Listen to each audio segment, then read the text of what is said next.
Big news on the domestic front in the NWSL. The league's board of governors has approved a new roster mechanism that would allow teams to pay stars like Trinity Rodman significant wages beyond the salary cap. This is being coined the high impact player mechanism. Still requires consultation with the Players Association.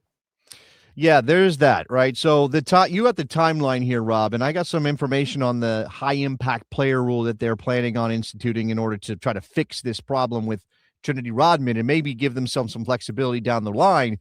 But give us a little quick timeline on what's gone down involving Trinity Rodman and this controversy.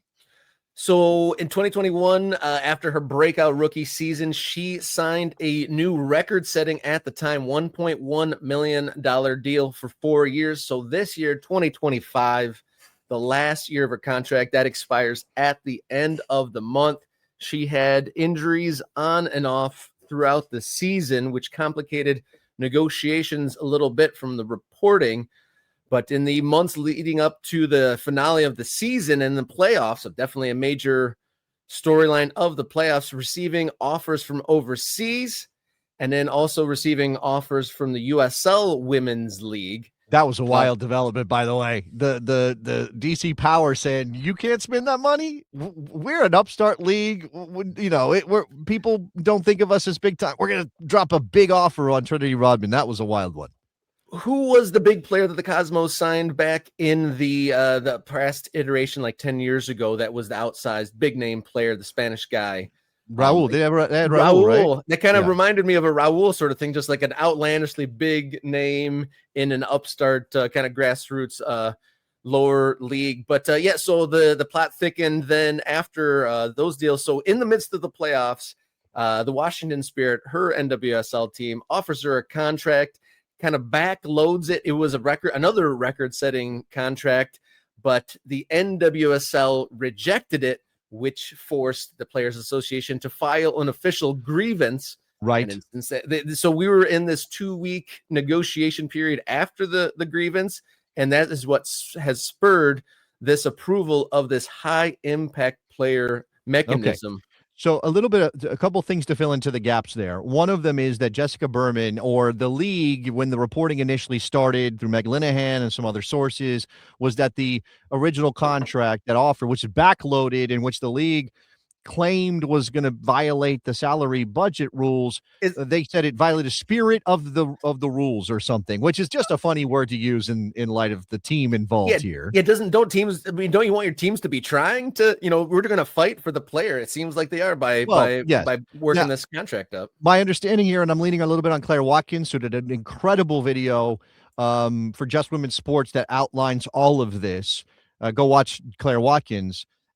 She indicates part of the problem is that the way the league saw the contract is that the Spirit were betting on an increase in revenue at the end of the contract would allow them to pay Rodman and not have it impact negatively their ability to field an entire team, right? Because obviously at $1 million plus for a league where a salary budget is $3.5 million and maybe $4 something by 2028, they wouldn't have enough room to fill a full team. And the Spirit were like, well, but there's going to be a new TV deal and we're going to have more money coming in and this is going to raise the salary budget. And the league was basically like, well, no, you can't do that because you're not. And the Spirit put in a clause that basically was a kill clause if that didn't happen, right? If the revenues didn't go up enough to push the salary budget up enough for the team to field a squad and still pay Trinity Rodman what was in the contract, they could kill the contract. But that led the league to say, well, that means it's not really a serious offer because it's so based on contingencies, it can't be legitimate. Obviously, this is a back and forth. Now, I will point out that, again, because the contract did not technically violate the CBA, that has created a response. And the Democratic Women's Caucus, Congresswomen, got together, 39 of them, to issue an official letter decrying the situation and asking the league to fix this, saying you have to follow the CBA. Now, all of that is leading into what is now happening late last night and now today as we learn about this high impact player rule. And here is the issue. Now, it's described here in this copy. This is Jeff Kassouf writing at ESPN, so go read Jeff Kassouf. The new mechanism, which multiple sources have said has been dubbed the high-impact player rule to describe who would be eligible for the new funds, would allow teams to spend up to $1 million over the salary cap on top-end players while incurring only a portion of that salary as a cap hit. This is effectively the DP situation. Now, the difference lies in how they apply it and who it's applied to. The spirit of the rule, however, is that there will be guidelines for teams on who qualifies as high impact players, and that the funds should be spent on retaining and attracting the world's best talent. Those guidelines would vary from the league's previous form of allocation money, which was used freely by teams in all sorts of transactions.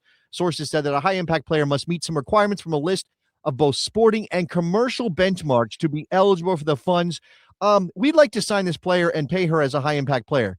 Well, how many social media followers does she have? I was going to say, does your signing have to have a big Instagram following to get a good contract? What are we talking about here? This is so insane because of the subjectivity baked into this rule. If the team cannot freely sign who they want under this rule, then the rule is null and void because it leaves too much power in the hands of people who are making decisions based on non-sporting things. You are saying we do not trust our teams to spend money. And I'm sorry, I know that you want to maintain parity. I know you want to have financial stability, Rob, but that does not make for a legitimate sporting competition if the teams are not allowed to go out and spend the money they want on the players they want to build the team they want to win the championships they want, period.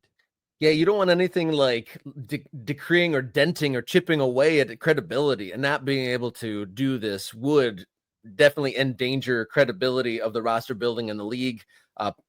Building process itself. Another note, among the qualifications discussed for this, a third-party media outlet rankings of top world players and most marketable athletes, as I said, but it's unclear if these qualifications were made it to the final criteria. So that's wild. So there's the outside people saying who are eligible for this. Right. I mean, so it's easy in this instance. Obviously, you're making a workaround almost like a Beckham rule for her here. But like once you get beyond this, because she's obviously a star player, but yeah, it gets way murky if this attaches to other where's players. the line? How do you apply that? Who's responsible for making the decisions? If the league says, well, we'll contract a third party, and then maybe if you can get the Players Association on board, then they'll agree to hand off responsibility to determine the level of a player in order to qualify for the high impact player rule. But then again, you still end up with who are those people?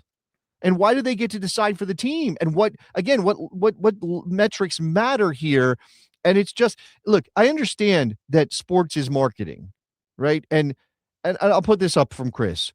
The American belief with sports is that sports teams need to make money. Now, I do think that there are plenty of people involved in the NWSL on the ownership side who are more like, you know what? We just want to be involved. And making money is not our real goal here.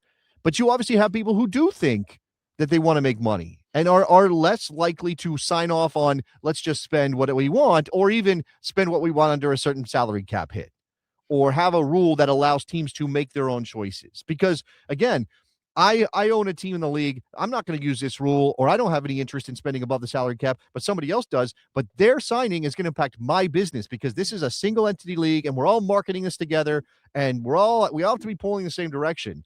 And now I want to say over what my competitor in terms of teams is able to do, or I hand that off. Again, we all sign off on some third party. I mean, it's just, this is bonkers to me. I mean, they really have to clarify what they're trying to do here in order for me to believe that this is a good idea.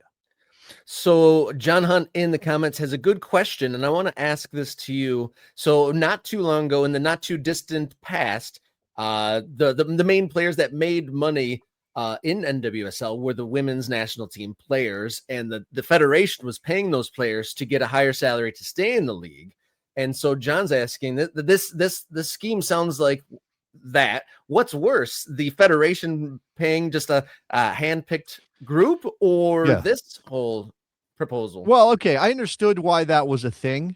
Again, but it's in the service of building the league in sort of an artificial way. The problem is that in American soccer, you kind of have to find artificial ways to build the competitions and the business. Otherwise, you might not have a league, right? And that's distasteful to us as fans because we want it to be about sporting integrity. But here is a league making choices that are not necessarily about sporting integrity, and that sucks. And I would love for NWSL to be past this. Maybe they're not. And that's kind of what they're wrestling with here. Even as we recognize that if Trinity Rodman goes off and plays in Europe and they lose another player that way, with nothing coming back the way it did for Naomi Girma or some of these other players, then you're saying, well, we're ceding our position as the preeminent women's soccer league on the planet. We're not even going to really compete for that position anymore because we're too worried about our bottom line, which, again, without knowing what the books look like exactly, could be in trouble or could be fine. And if you trumpet that we're fine and then you don't put the effort in financially to keep the good players so that you can remain a preeminent competition, well, the people are going to look sideways at you. And that's what's happening. You guys are tuned in to our Friday free-for-all on a wildly busy news week in American soccer. We're going to move on to our next topic in here in just a sec, but be like Luke. Thanks for the super thanks, Luke, and shout out to Gio. And become a member, get your comments on screen, and we're going to dot the map at the end of the show. We're going to move on. I put up a goal for today's show. If we get to 10, I don't know, something magical happens. Maybe I'll change my jersey or something. Or I don't know, we'll sing on the show. I don't know what we'll do something. Obviously, we have some members only content coming afterwards. So again, either give us a super thanks or sign up as a member and support the show. Yeah, maybe you keep your camera on while you change your shirt, and that'll get some members in the mix there. But shout out to the Ultra of the Week, Ultra Spotlight, Ryan Smeltzer. He donated some memberships last week. So shout out to him.